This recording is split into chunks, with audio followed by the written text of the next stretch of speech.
acidic strength of these acids of chlorine: HClO4, HClO3, HClO2 and HClO। इसमें सबसे पहले acid का नाम है पर क्लोरिक एसिड, सेकेंड वन का नाम है क्लोरिक एसिड,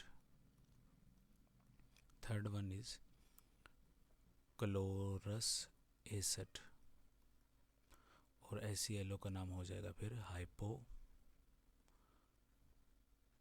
क्लोरस एसिड। तो एसिडिक स्ट्रेंथ कंपेयर करने का सबसे आसान तरीका ये है कि एसिड को सबसे पहले आयोनाइज करवाएं, यानी कि सबसे पहले HClO4 अगर लें, इसको आयोनाइज करवाएं, आयोनाइज मतलब H+ निकालें तो ClO4 -1 बचेगा। इसी तरीके से HClO3 को आयोनाइज करवाएंगे तो H+ प्लस ClO3 -1 हो जाएगा। HClO2 को अगर आयोनाइज करवाएंगे तो ClO2 -1 हो जाएगा, एंड HClO को जब आयोनाइज करवाएंगे तो H+ प्लस Cl नेगेटिव हो जाएगा।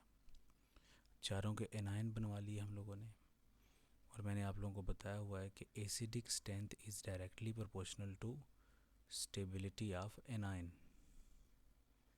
स्टेबिलिटी ऑफ एनायन, यानी कि आयनाइज करवाने के बाद जो एनायन बनेगा, ये वाला, ये वाला, ये वाला, ये वाला, तो इन सब में से जो ज़्यादा स्टेबल होगा वो जल्दी बनेगा। जब जल्दी बनेगा तो रिएक्शन फॉरवर्ड डायरेक्शन में आएगी और वही एसिड स्ट्रॉन्गर होगा। अब अगर यहाँ पे केमिकल बॉन्डिंग के लिहाज से देखें, अगर इसके हम लोग अगर रेजोनेटिंग स्ट्रक्चर ड्रा करें, C double bond O double bond O double bond O O negative, इसका ये स्ट्रक्चर होगा, और 4 इक्वल RS होंगे। 4 इक्वल RS से क्या मुराद है कि 4 रेजोनेंस स्ट्रक्चर ड्रा होंगे जो कि इक्वल होंगे। सिमिलरली यहाँ पे अगर ड्रा करें इसका तो ये होगा Cl double bond O double bond O O negative. इस केस में क्या होगा, 3 इक्वल RS बनेंगे। इस केस में Cl double bond O O negative हो जाएगा, एंड इसमें कितने होंगे, 2 इक्वल RS बनेंगे। और सिमिलरली इसका स्ट्रक्चर क्या होगा, Cl और उसके बाद O नेगेटिव। तो इसका तो RS होगा ही नहीं, ये इटसेल्फ एक RS है, तो एक ही RS है और वो खुद है। तो हमें पता है मोर RS स्ट्रक्चर्स मोर स्टेबिलिटी। ठीक है, तो इस लिहाज से फिर स्ट्रॉन्गर एसिड कौन सा निकलता है, ये वाला, फिर उससे कम ये वाला, फिर उससे कम ये वाला, फिर उससे कम ये वाला। तो हमारा एसिडिक स्ट्रेंथ का ऑर्डर क्या आ जाएगा, HClO4 is more stronger than HClO3 than HClO2, and सबसे लास्ट में क्या बनता है, HClO बनता है।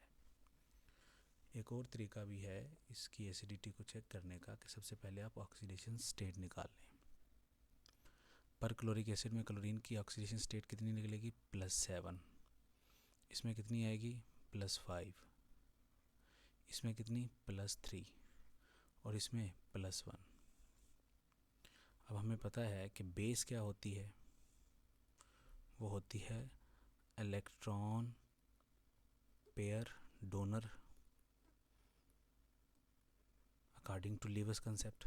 तो फिर एसिड क्या होगा, एसिड हमारे पास होगा इलेक्ट्रॉन पेयर एक्सेप्टर। तो इन सब में से जल्दी कौन इलेक्ट्रॉन पेयर एक्सेप्ट करेगा, वो डेफिनेटली जिसके ऊपर चार्ज ज़्यादा होगा। तो हम लोग बोल सकते हैं कि पर क्लोरिक एसिड ज़्यादा चार्ज रखने की वजह से मोर एसिडिक है, फिर क्लोरिक एसिड, फिर क्लोरस एसिड, और फिर हाइपोक्लोरस एसिड। तो जिसकी वजह से ये ऑर्डर यही इसी तरह ही निकल के आता है, HClO4 greater than HClO3 greater than HClO2 greater than HClO। ये +7 वाला, ये +5 वाला, +3 वाला, +1 वाला। फुली दोनों लॉजिक्स आपको समझ आ गई होंगी। या तो आयनाइज करके आंसर दे दें, या ये ऑक्सीडेशन नंबर के लिहाज से आंसर दे दें। ज़्यादा बेहतर है कि आयोनाइजेशन वाले तरीके से दें। ये एक एक्सेप्शन भी आ जाती है इसमें, फास्फोरिक एसिड वाले केस के अंदर, वो बाद में देखेंगे। नेक्स्ट है जी हमारे पास arrange the following in decreasing acidic strength. तो इसमें भी इसका नाम क्या हो जाएगा हमारे पास, पर ब्रोमिक एसिड। इसका नाम क्या हो जाएगा, ब्रोमिक एसिड। इसका नाम क्या हो जाएगा, ब्रोमस एसिड। और इसका नाम क्या हो जाएगा, हाइपोब्रोमस एसिड। अगर आपको नाम नहीं लिखने आते तो प्लेलिस्ट में जाके आप इन एसिड्स के नाम भी लिखने का तरीका सीख सकते हैं। इसमें ऑक्सीडेशन नंबर कितना होगा, +7, सेम पैटर्न पे +5, +3, +1। तो यहाँ से भी देखने से नज़र आता है कि ये इस तरह का आर्डर निकलने वाला है।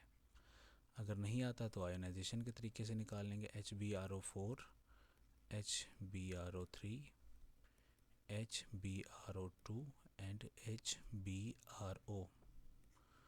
H प्लस BrO4 -1, इसको आयनाइज करवाएंगे H प्लस BrO3 -1, इसको आयनाइज करवाएंगे H प्लस BrO2 -1, और इसको आयनाइज करवाएंगे तो H प्लस BrO -1 आ जाएगा। तो इन सब में से ज़्यादा स्टेबल कौन सा निकलेगा, ये वाला। क्यों, क्योंकि 4 इक्वल RS होंगे, इसमें 3 इक्वल RS होंगे, इसमें 2 इक्वल RS होंगे, और इसमें एक ही RS होगा, वो इक्वल बोलने की ज़रूरत ही नहीं है। तो इक्वल RS मतलब ये वाला ज़्यादा RS स्ट्रक्चर, ये वाला स्टेबल दी एनाइन, स्ट्रॉन्गर दी एसिड। नेक्स्ट हमारे पास आ जाता है ये वाला, इसका नाम क्या रखेंगे, पर आयोडिक एसिड। इसका नाम लिखेंगे आयोडिक एसिड। इसका नाम आयोडस एसिड, और इसका नाम हाइपो आयोडस एसिड। तो इसका आंसर पिछली स्लाइड के तरीके से दे लेंगे हम लोग कि इसका एनाइन सबसे ज़्यादा क्या होगा, स्टेबल, इसका लेस स्टेबल, फिर इसका लेस स्टेबल, और इसका लेस स्टेबल, सबसे ज़्यादा स्टेबल इसका एनाइन होगा, तो ये वाला सबसे ज़्यादा स्ट्रॉन्गर हो जाएगा, फिर ये इस तरह डिक्रीजिंग ऑर्डर के अंदर हो जाएगा। या ऑक्सीडेशन नंबर से अगर आंसर देना है तो इसकी +7, इसकी +5, इसकी +3, इसकी +1। तो more oxidation number, more acidic strength. तो ये भी आप याद रखेंगे। तीनों के पैटर्न सेम ही हैं, ये वाला और ये वाला। अब ये वाले आ जाते हैं हमारे पास, सेम ऑक्सीडेशन नंबर वाले, तो negativity of central atom is different, ये वाले। इसमें क्लोरीन का ऑक्सीडेशन नंबर कितना निकल के आता है, +7, ब्रोमीन का +7, और आयोडीन का +7। तो अब इसका मतलब है ऑक्सीडेशन नंबर वाले तरीके से आंसर नहीं दे सकते,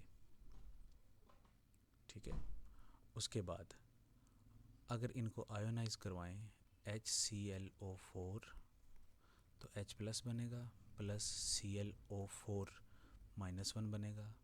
अगर HbRO4 लेंगे तो क्या बनेगा, H+ प्लस BrO4 -1, और अगर HiO4 लेंगे तो H+ प्लस IO4 -1।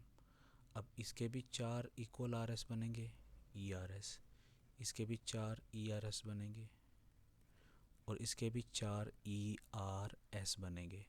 तो इनसे भी डिसाइड नहीं हो सकता।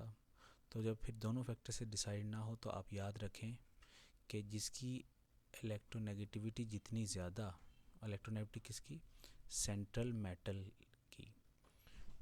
मेटल की इलेक्ट्रोनेगेटिविटी उतनी ज़्यादा, तो एसिडिक स्ट्रेंथ उतनी ज़्यादा।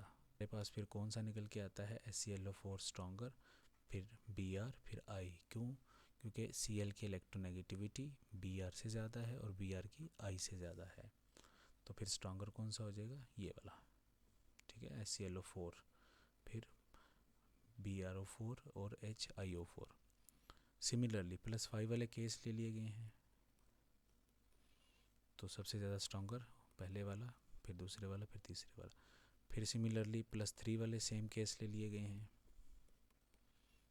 ये वाले, ठीक। ठीक है, ऑक्सीडेशन नंबर तो आप निकाल ही सकते हैं, नहीं निकाल सकते तो प्लेलिस्ट में जाके दे सकते हैं। और लास्ट वन ये यही ऑर्डर आ जाएगा, ठीक है, +1 ऑक्सीडेशन, +1 ऑक्सीडेशन, +1 ऑक्सीडेशन। जितनी ज़्यादा इलेक्ट्रोनेगेटिविटी सेंट्रल एटम की, उतना ही ज़्यादा एसिडिक स्ट्रेंथ आ जाएगा।